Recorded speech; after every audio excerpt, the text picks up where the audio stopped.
The miracle catch, now seen by millions. The camera set up in the baby's room, capturing it all. 35-year-old mom Tila Levy turns away for just a moment. 11-month-old Etan on the changing table. The baby begins to roll, every parent's fear, and then he tumbles over the edge. Out of nowhere, his older brother, 9-year-old Joseph, catches him. I just yelled mom because I saw the baby, and I just ran and I caught him. But I can't even carry him, so I don't know how that happened, and I can't even run that fast either. There's no doubt that TV can be educational, but teach a life-saving technique like the Heimlich? It's time to expand your minds. It was pretty scary because there was nobody else here, and I couldn't talk. I was just in shock. Amira Thornton was laying on the couch watching TV when she heard a strange noise from the kitchen. She was going like, waving her arms. Choking on a piece of sausage, Amira's mom couldn't breathe. I picked her up 3 times. Her tiny arms wrapped around her mom's waist. Then finally, She spit the sausage out. Mom wasn't surprised by Amira's strength. Welcome to the gun show, baby.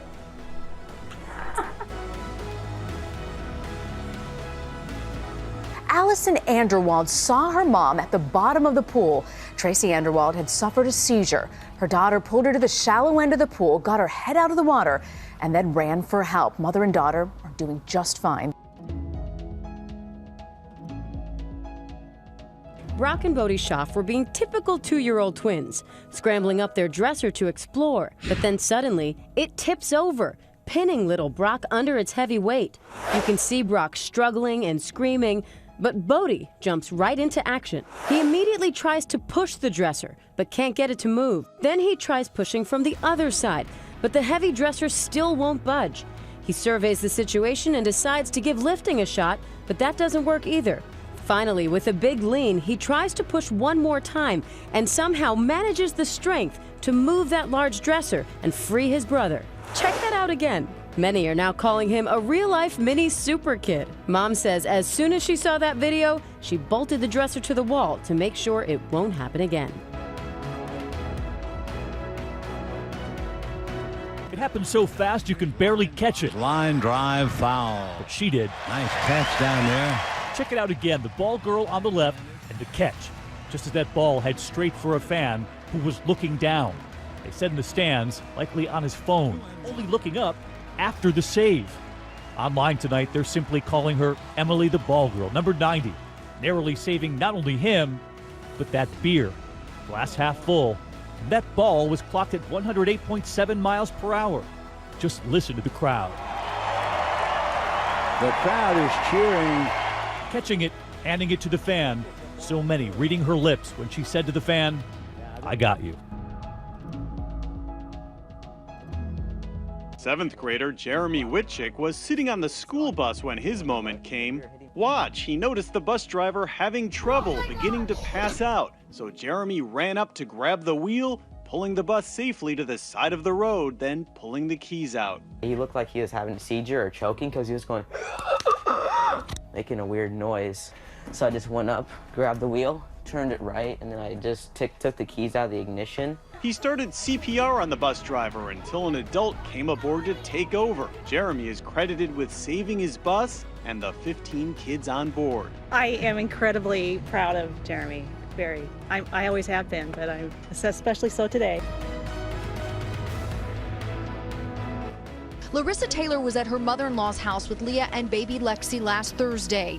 I was going to wash my daughter's bottle, and I blacked out after that, and I woke up to my mom shaking me, waking me up. She did not know she was diabetic. She also had no idea her little girl knew how to use the phone. I never taught her how to use the phone, so I have no clue how she picked it up. I'm assuming just by watching us. Leah's grandmother, Bobby Gonzalez, was on the other end of the phone call. It was Leah, and she said, "My mom fell down." And I said, "Well, let me talk to her." And I could hear that she put the phone close to Larissa, and I could hear, it was a lot of gurgling noises. And I said, "Let me talk to your mom." She said she won't wake up. Gonzalez then called 911 and rushed to the home. In a matter of minutes, they said. Larissa got to the hospital just in time. I can't imagine losing her.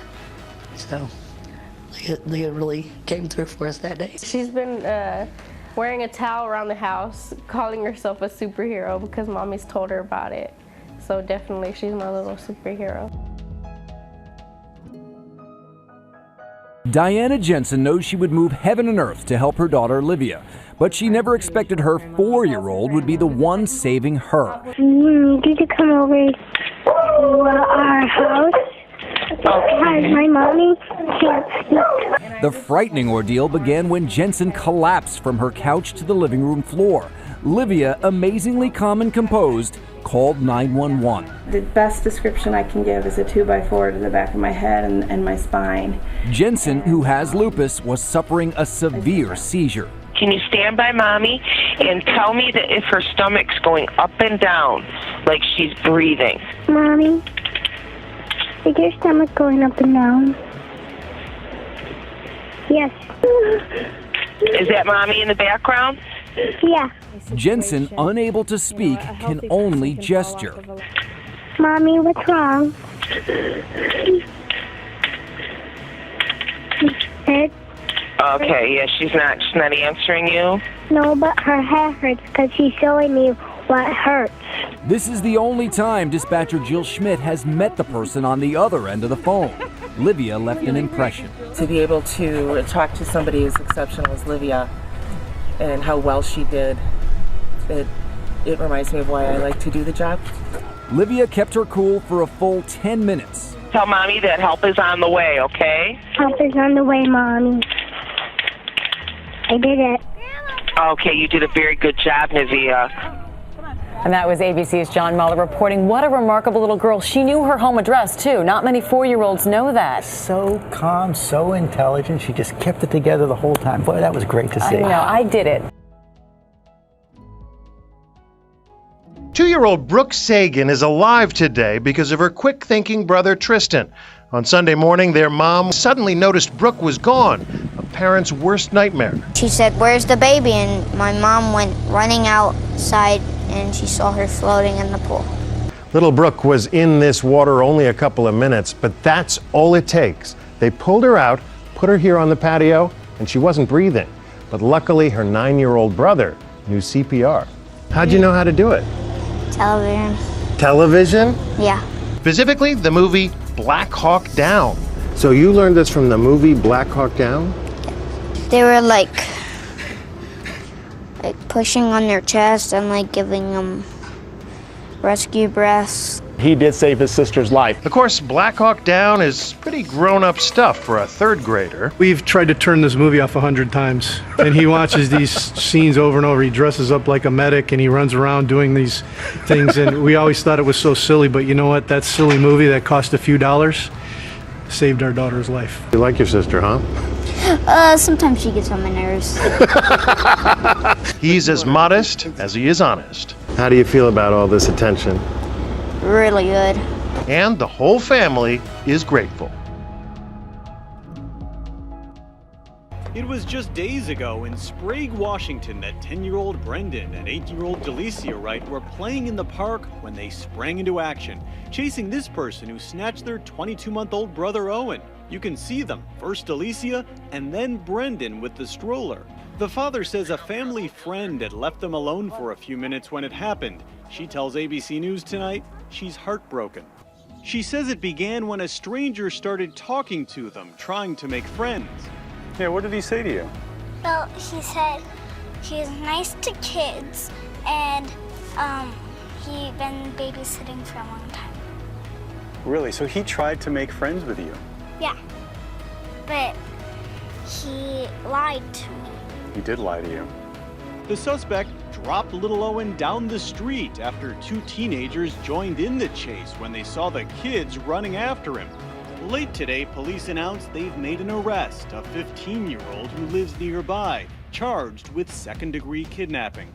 But little Owen is home and doing fine thanks to his very brave brother and sister. Everyone hopes they'll have the courage to be a hero if the time comes, but no one really knows until the moment. And that includes kids, a rare and astonishing club made up of some of the most unlikely little lifesavers.